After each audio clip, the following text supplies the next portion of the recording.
Hola amigos, ¿cómo están? Espero que muy bien. En este video trataré de despejarle todas sus dudas sobre criptos. De dónde vienen, de dónde sale su valor, qué las respalda, si son un buen negocio o son puro cuento. Así que si tenés alguna duda de estas en mente, acompáñame hasta el final del video.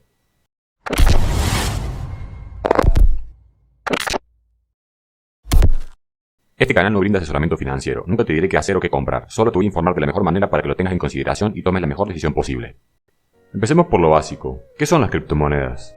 Para comenzar a hablar de criptos, es necesario primero hablar de las divisas de curso legal que usamos en cada uno de nuestros países y que conocemos como moneda fiduciaria. Se la denomina como fiduciaria porque su valor no proviene como en la antigüedad de una reserva de metal precioso como el oro o la plata, sino que los ciudadanos depositamos la fe en el gobierno que la está respaldando. O sea que netamente tiene un valor porque el gobierno así lo dice y por esto lo terminamos utilizando como moneda. Esto abre la puerta a que los gobiernos tomen decisiones sobre algunos aspectos de sus divisas, en especial el más riesgoso de todos, la emisión de moneda, que muchos conocemos como la impresora de billetes.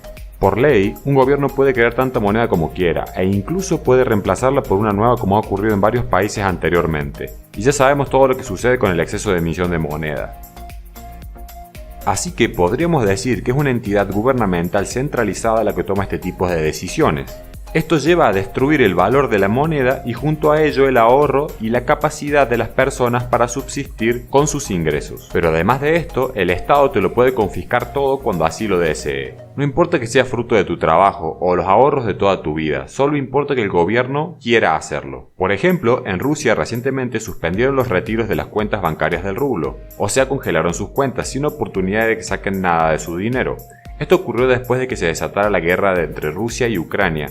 Pero pasa muy a menudo en otras ocasiones y en diferentes países. Déjame en los comentarios si ha pasado esto o algo similar en tu país.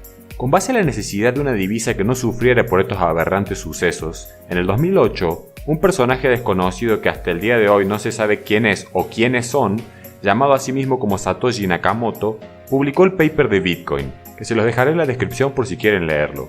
El paper lanzado tenía un objetivo muy claro: crear una forma de dinero digital, descentralizado y transparente, con un suministro limitado y que fuera controlado por un algoritmo y no por un gobierno. En el año 2009 nace la primer blockchain con el potencial de masificarse, nada más y nada menos que la red de Bitcoin. Bitcoin funciona similar a una mina de oro, que es limitada, y el límite es de 21 millones ni más ni menos. Al día de hoy hemos llegado a los 20 millones, pero ya estamos muy cerca del límite. Esto no quiere decir que cuando lleguemos a 21 millones Bitcoin vaya a desaparecer. Lo que sucederá es que ya no podrá ser minado y la única forma de obtenerlo será a través del mercado cripto a un propietario de la moneda. Por ejemplo, si todo el oro del mundo fuese extraído y ya no hubiese más, solo podrías conseguirlo con las personas que lo tengan en su poder, elevando su precio ya que es un bien no renovable. Se denomina bien no renovable a aquellos que una vez explotados se agotan y no pueden regenerarse, o cuyo ritmo de reposición es mucho más lento que el de su consumo. Al proceso para obtener Bitcoin se lo llama minería y requiere que una de las miles de computadoras conectadas alrededor del mundo a la red blockchain resuelva un reto criptográfico que cuesta muchísimo poder de cómputo al igual que mucha energía eléctrica. Y de ahí viene el nombre de criptomoneda. A este método se lo denomina como prueba de trabajo o proof of work, y es la que mantiene segura la red y también mantiene escaso al Bitcoin. Para poder ser una forma de moneda, además de ser escaso, también debe ser divisible. Por eso el Bitcoin se puede dividir en unidades pequeñas a las que se las denomina como satoshis, en honor a su creador. Un satoshi equivale a una millonésima parte de Bitcoin, así que no importa cuánto llegue a costar un Bitcoin porque los satoshis siempre seguirán siendo tan pequeños como el corazón de tu ex. E incluso podrías pagar una Coca-Cola.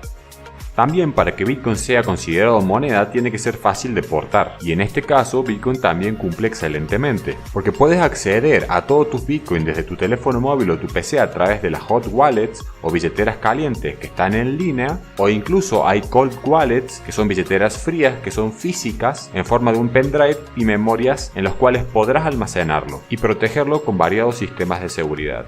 Hoy en día hay más de 40 millones de direcciones de Bitcoin con saldo y cada una de ellas representa una wallet. O sea que este método de moneda ya es masivo, aunque aún quedan muchos retos por resolver para que pueda funcionar como método de pago global, pero mayormente son los gobiernos los que no lo permiten. En resumen, las criptomonedas son un activo digital que emplea un cifrado cartográfico para garantizar su titularidad y asegurar la integridad de las transacciones, y controlar la creación de unidades adicionales. Es decir, evitar que alguien pueda hacer copias como haríamos por ejemplo con una fotografía. A su vez, cumple con las características para ser moneda y albergar valor. Funcionan con base a la blockchain, que son redes de computadoras conectadas entre sí, no depende de ninguna entidad centralizada y se gobiernan con un algoritmo, y no por un grupo de personas. En el próximo video estaré explicando qué es la blockchain. Espero que esta guía te haya ayudado a sacarte algunas dudas y que poco a poco te vaya sacando el miedo para entrar a este mundo cripto que es el futuro. Comparte este video con tu familia y amigos. Nos vemos en el próximo video. Chau chau.